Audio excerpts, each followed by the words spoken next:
So guys, after committing some financial support to Nigeria and other African countries in fighting insecurity by the United States, one of their lawmakers is saying that no amount of lobby can erase the fact that Nigeria is one of the most dangerous places to live on the planet Earth as a Christian. Like you can see, this tweet here says, a United States Congressman Raymond has said that no amount of lobbying can erase the fact that Nigeria is the most dangerous country to be Christian in the entire world.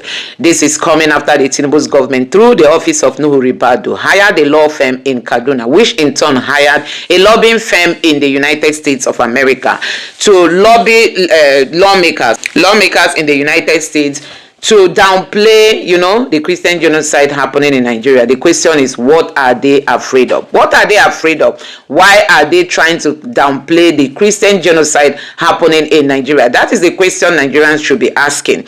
Now, we all know that recently there have been a whole lot of attacks happening across the country, and Nigerians are condemning the fact that the Katsina state governor, which released some terrorists, was seen yesterday with Sheik Gumi in Kaduna state. So after releasing terrorists, he went straight to Kaduna state. They are avoiding the defense minister. They don't want to talk to Christopher Musa. Sheik Gumi is now another defense minister. You can imagine, the northern leaders are mostly Fulanis. They don't want to work with Christopher Musa. They are rather meeting with, Sheik Gumi, who is like their own Fulani defense minister. So guys, you can see that we have two defense ministers in this country. So we know that Christopher Musa granted an interview where he said no peace deal with terrorists. Defense minister wants Katsina and other state governors, no peace deal, stop the peace deal. But guess what? The Katsina state governor went ahead to grant that peace deal. He released the terrorists and quickly went to Kaduna to meet with Sheik Gumi.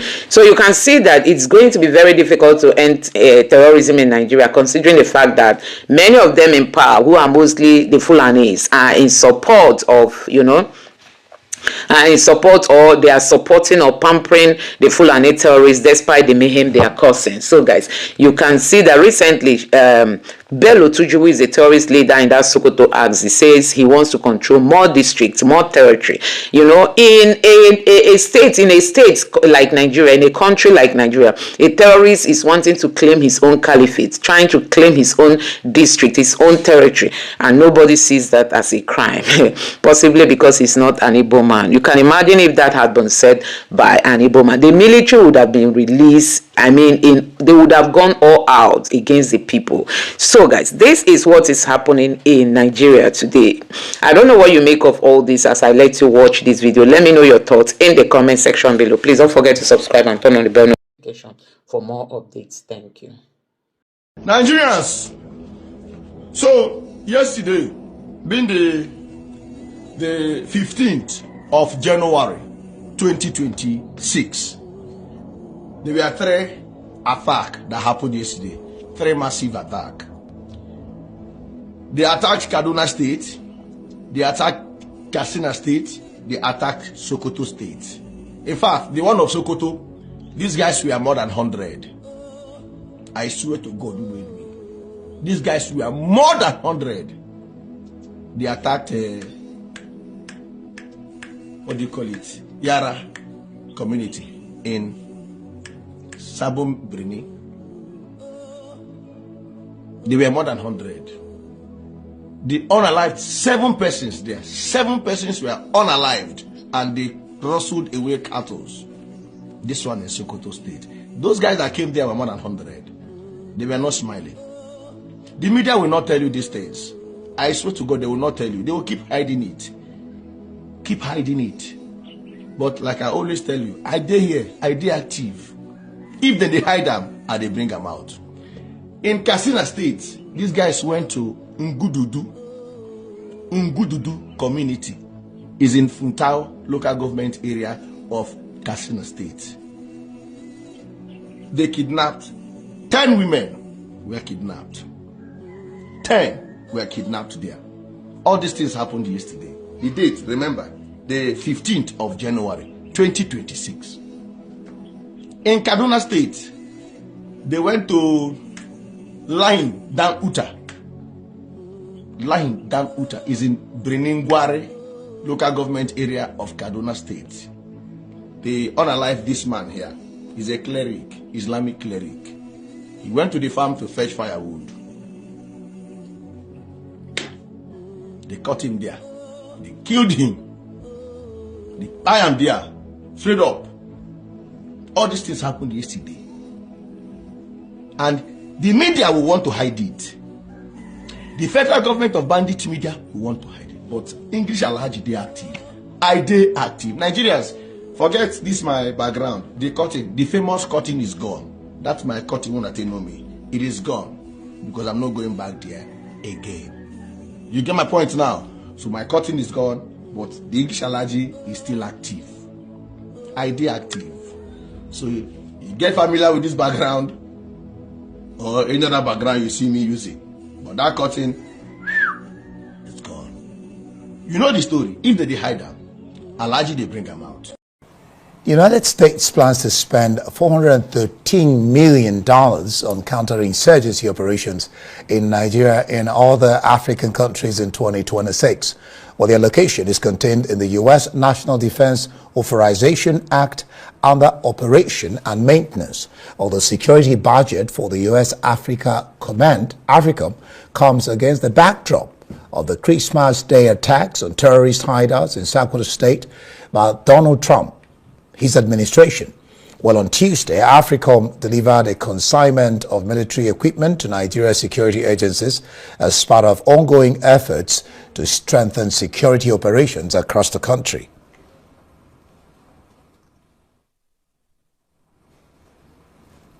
Well, Dr. Charles Omole will be examining the security implications of the United States Africa Command AFRICOM decision to allocate 587 million naira for counterinsurgency operations across Nigeria and other African countries or for this particular year, 2026, that just started. Glad to have you join me. Thank you. Thanks for having me. Newsnight. Yes, you're welcome.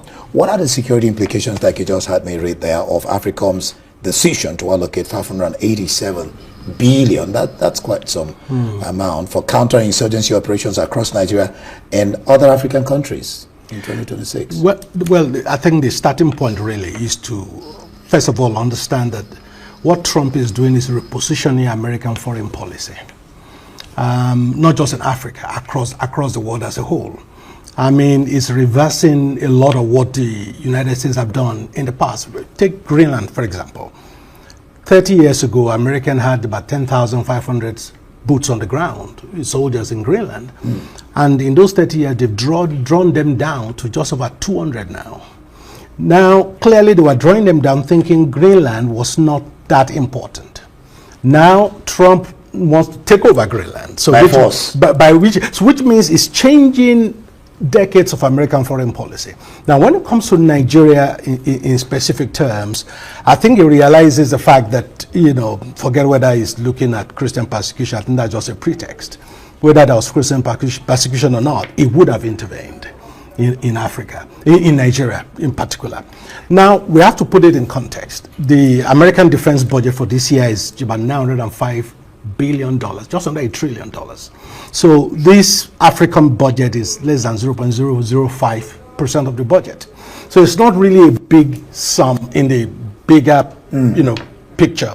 But the challenge, I think for Nigeria, it's the challenge we've always had is that this year, for example, the government, this Tinubu administration budget, I think about 5.5 trillion for defense. But about 75% of our defense budget goes on salaries and recurrent expenditure. 75%? Yes. So the problem is we really don't have the sufficient budget to create force multiplier to equip our troops the way they should be equipped. So interventions and support by AFRICOM, for example, will be in areas where our budget couldn't go because they're not paying us the salaries of our staff. So that's not intelligence, and hardware that are needed. So in a way, it's a good thing if we use it properly. But the key element for us, which we need to be careful about, we need to learn from countries like Kenya and Morocco, who in their engagement with AFRICOM have made sure they did not create dependency, but they created sort of capacity within. And that is the next question. To what extent does it complement or complicate local security efforts? Now, it doesn't have to complicate. It will complicate if we create a dependency culture. I've given two examples of two countries who worked with Africa, and part of the central feature of that cooperation is local capacity is increased, so that they don't permanently now rely on foreign intervention, because that now comes to the issue of sovereignty and all kinds of things, that comes with that. But right now, we really don't have the money as a country to equip our troops in a way that effectively can make a difference. The government is trying in terms of the sheer size of the defense budget. But like I said, recurrent in the African context. In the African context. Yeah, in the Nigerian context. But the point is, a lot of it is just going to recurrent expenditure. Like you said. So a lot of what is needed to actually, multiply our capacity, the African intervention can bring it for us.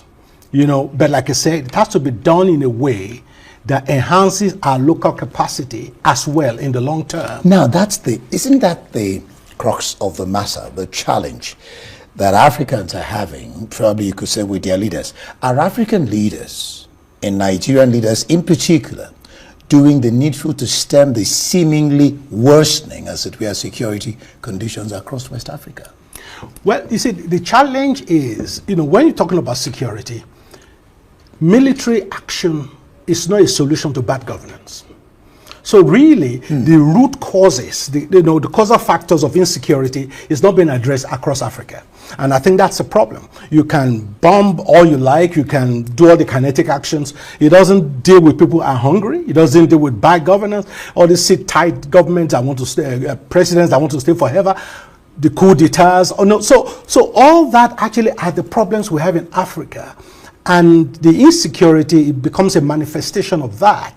So as we are dealing with insecurity, we're also supposed to now be doing our own housekeeping, which is how do we improve governance and democratic accountability in Africa?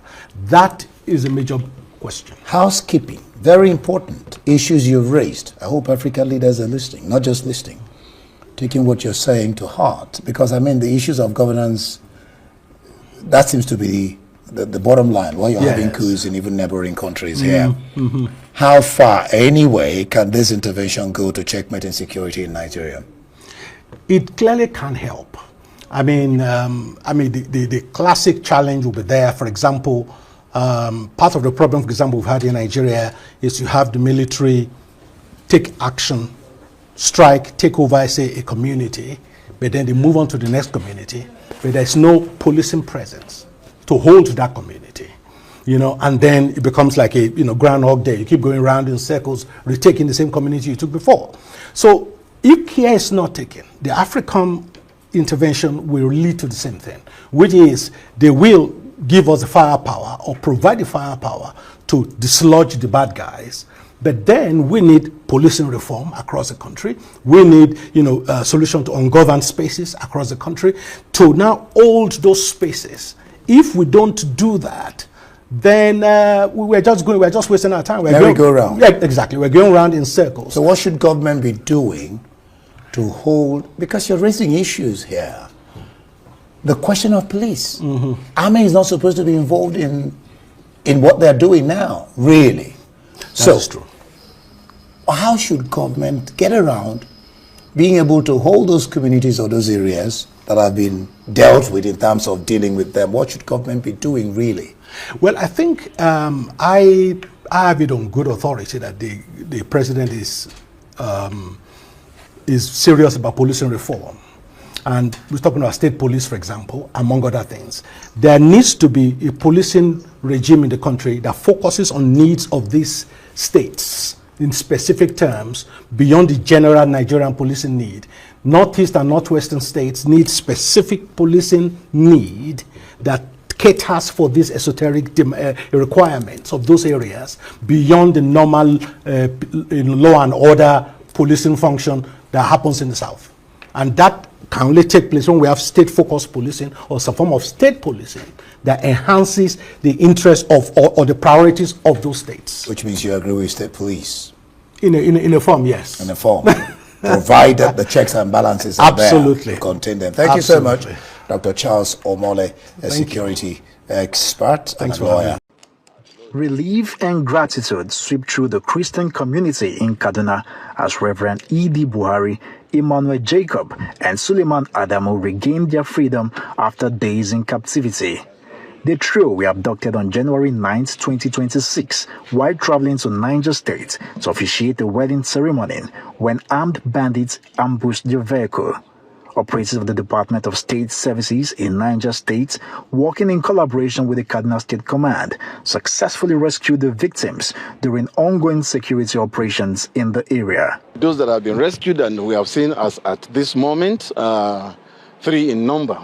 I am not able to tell you previous ones for now, but then what I have seen personally as of this morning are 3 who were transported from Niger to Kaduna. I want to assure you that the Kaduna State government does not rest on its oars. We are doing a lot to ensure that peace is not only maintained as it were, but of course sustained. The efforts of government in ensuring that everybody's life and property is sustained is the primary role of governance. And that is what our governor, distinguished Senator Obasani CON, has been doing. Receiving the rescued pastors, the chairman of the Christian Association of Nigeria in the 19 northern states and the FCT, Reverend John Joseph Hayab, says their safe return has renewed confidence in the ability of security agencies to defeat criminal elements through sustained and coordinated efforts. A few days ago, 2 of our pastors,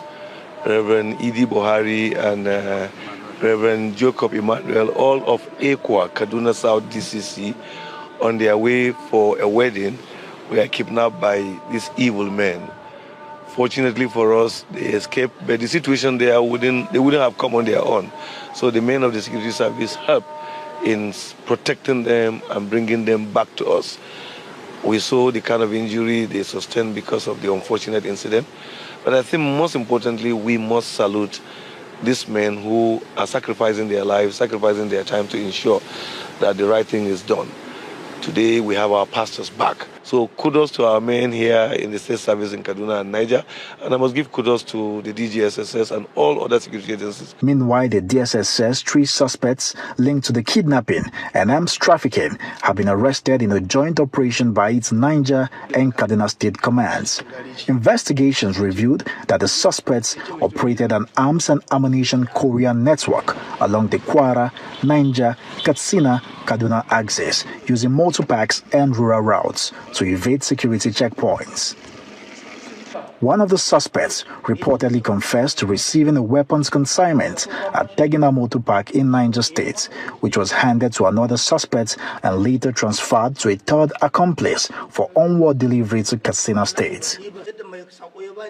I requested for 100,000 naira for transportation of the consignment because he told me the consignment contains tantalite, an expensive stone, but he ended up giving me 50,000 naira. And they lied to me that the consignment contains tantalite, and they told me to handle it with care and not make the mistake of handing it to another passenger.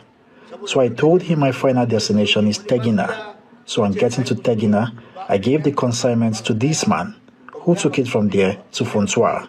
I took 20,000 naira and gave 20,000 naira to this person. The DSS says investigations are ongoing as efforts continue to dismantle criminal networks operating across state lines. Nisi Gabriel, Arise News, Kaduna.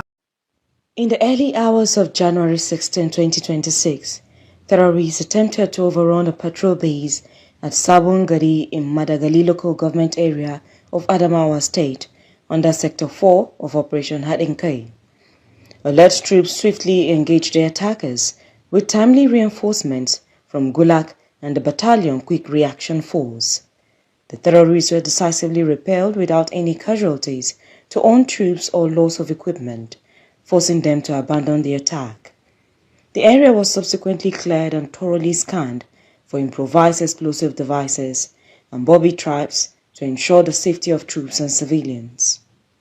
In a related development on the same day, terrorists launched a large-scale multi-directional attack on forward operating base Azri in Borno State, According to a statement by the acting media information officer, Lieutenant S.C. Atokolo, the attackers attempted to breach parts of the defensive perimeter, but were met with overwhelming and sustained firepower from gallant troops, supported by the air component of Operation Hadinkai and other Nigerian Army aerial platforms. After a prolonged firefight lasting over 1 hour, the terrorists were overpowered and forced to withdraw. During the engagement, terrorist rocket-propelled grenade fire affected troop-carrying vehicles and the CCTV control room, which were partially gutted by fire. Despite this, troops maintained firm control of the situation. Several terrorist weapons and ammunition were recovered, including a 60mm mortar tube, mortar bombs, locally fabricated explosives, heavy machine gun rounds and hundreds of rounds of 7.62mm NATO ammunition. Persistent intelligence, surveillance and reconnaissance platforms immediately tracked the fleeing terrorists, enabling follow-up strikes along identified withdrawal routes by the air component of Operation Hadinkai.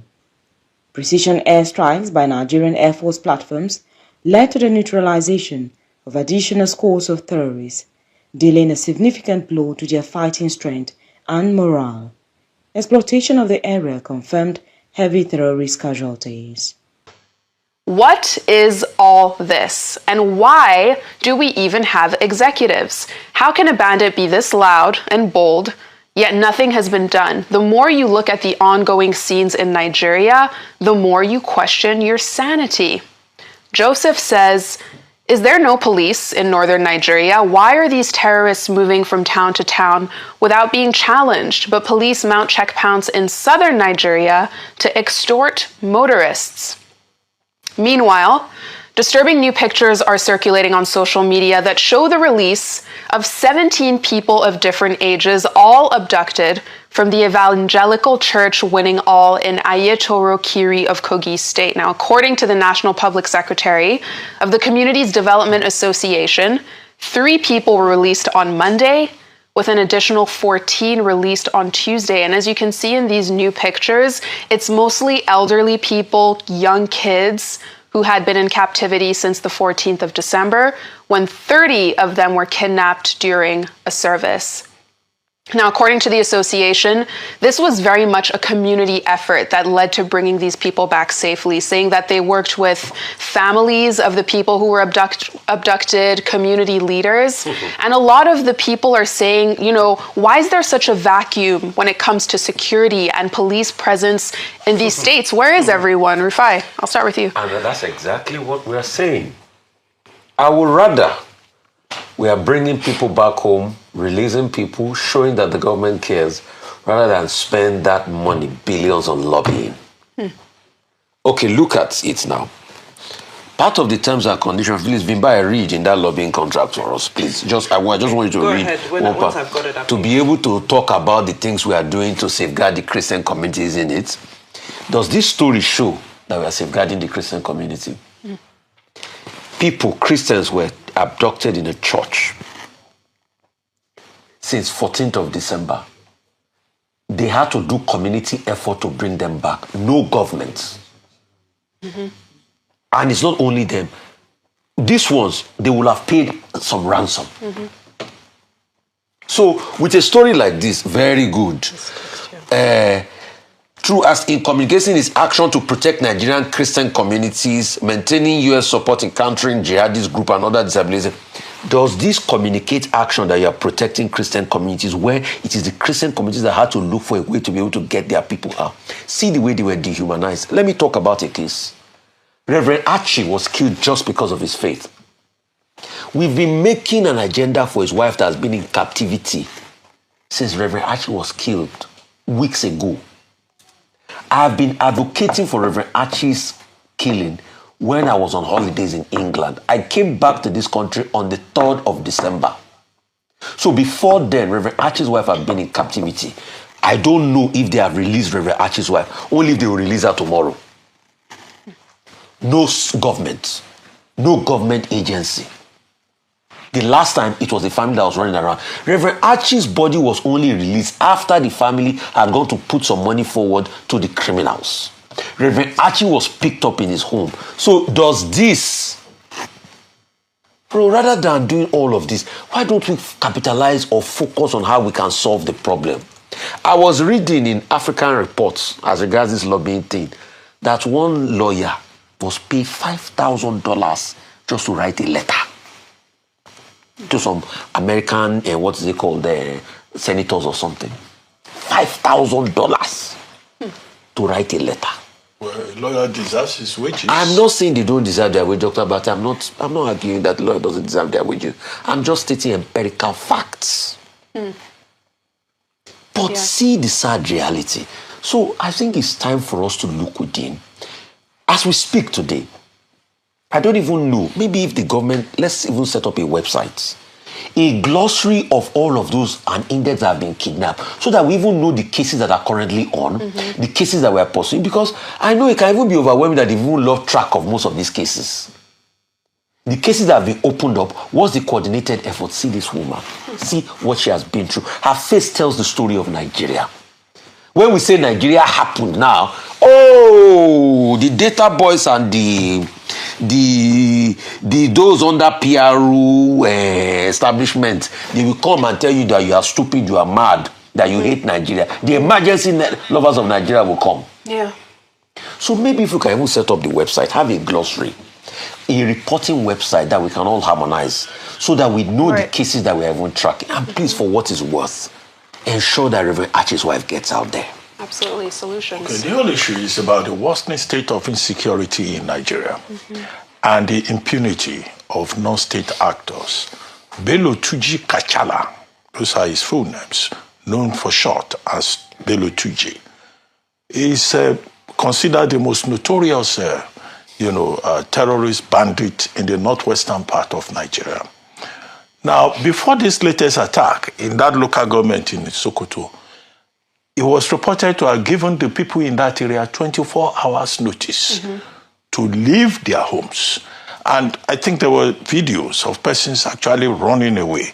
And then this latest attack, he taking control of the place, injuring people, abducting more than 20 residents in that community in Sokoto East.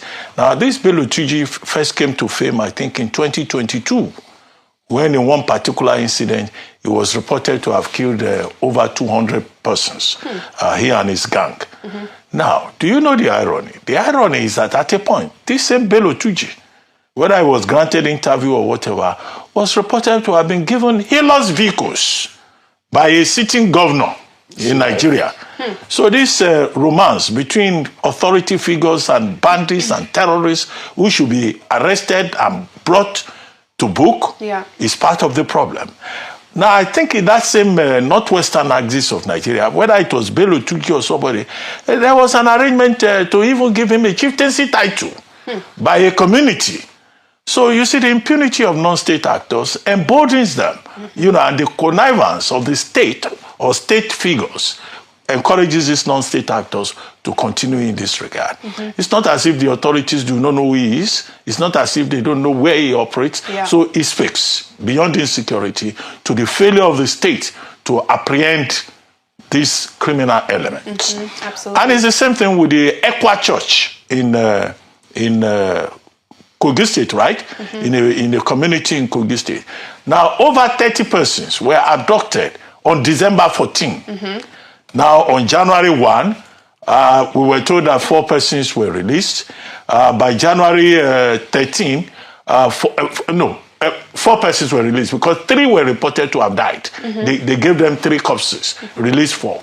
On January 13, they released 14 more persons. Now, on January 14, they released another set of 6. Now they've released total 24 persons. We're told that 17 persons are still in custody.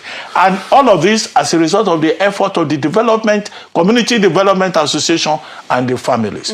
You ask yourself again, where are state agents? That's the question. Where are the people who have a constitutional obligation to protect Nigerians? And that's why it looks helpless, whether the victims are, Christians or they are Muslims. Right. We're under siege, but the only good story there is that the Minister of Defense now says they are setting up new training depots, one in Ebonyi State and some elsewhere, to scale up, the Nigerian government living up to its responsibility.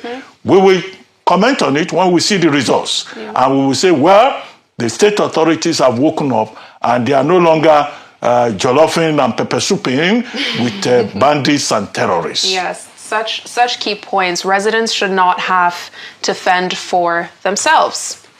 So guys, there's been a whole lot of insecurity going on in Nigeria. One keeps wondering, when is it going to come to an end, considering the fact that the northerners, the north is being ruled by mostly the Fulanis.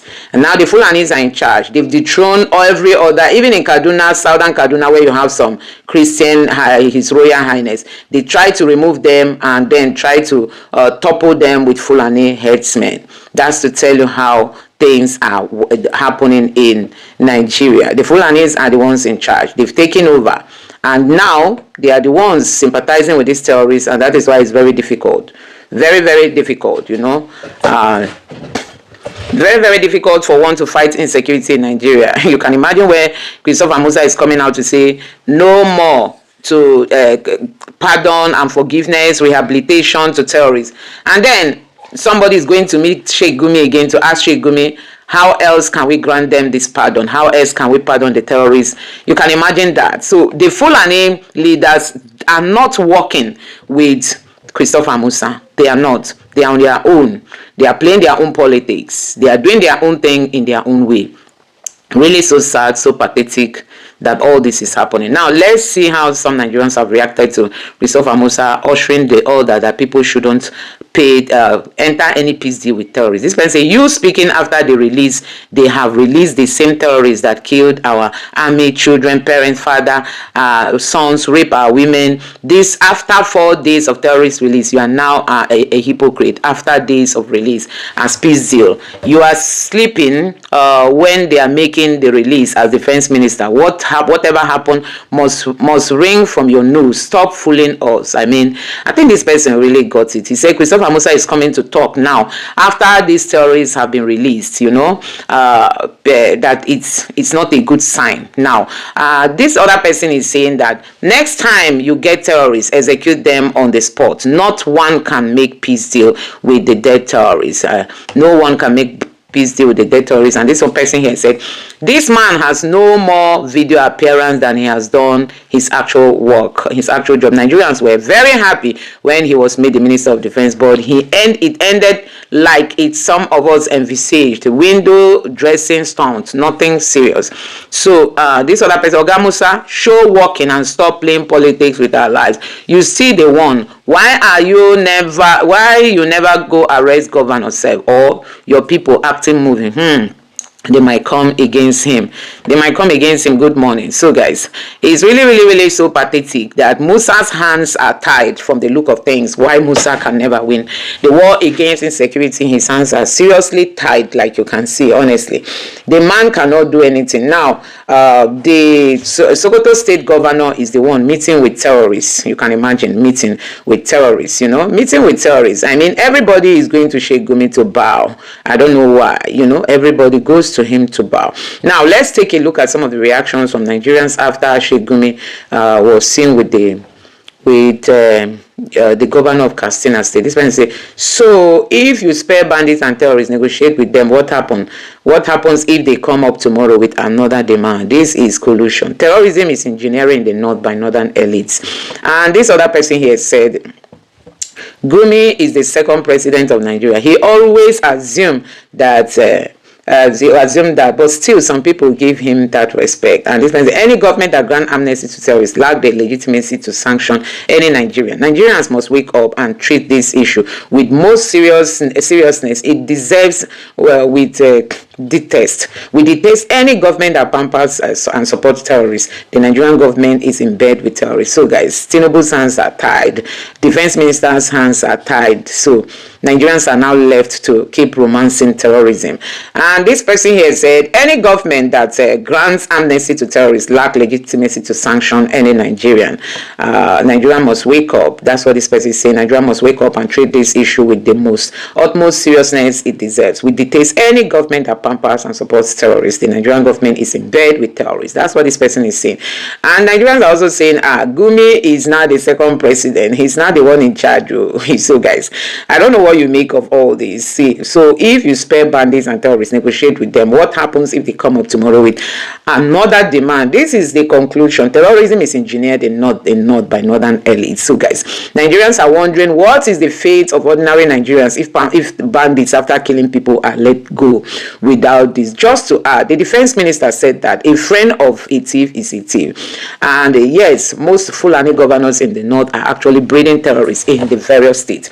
They are working hand in hand with terrorists, Gumi. When a fellow Islamic country like Chad and Niger is destroying these terrorists anywhere they find them. So guys, I don't know why that of Nigeria. Why we have it is because we have many Fulanis, as governors, as ministers, as head of this. You can imagine Tinubu alone making the defense minister a Fulani man, state defense Fulani man, and Nuhu Ribadu Fulani man. So Tinubu actually surrounded everything security to the Fulanis. Now they've removed the former defense minister and put an Hausa man. Now the Fulani leaders are saying they are not going to talk to Musa. They are rather reporting their matters to Sheik Gumi. So guys, I don't know what you make of this. Let me know your thoughts in the comment section below. Thank you.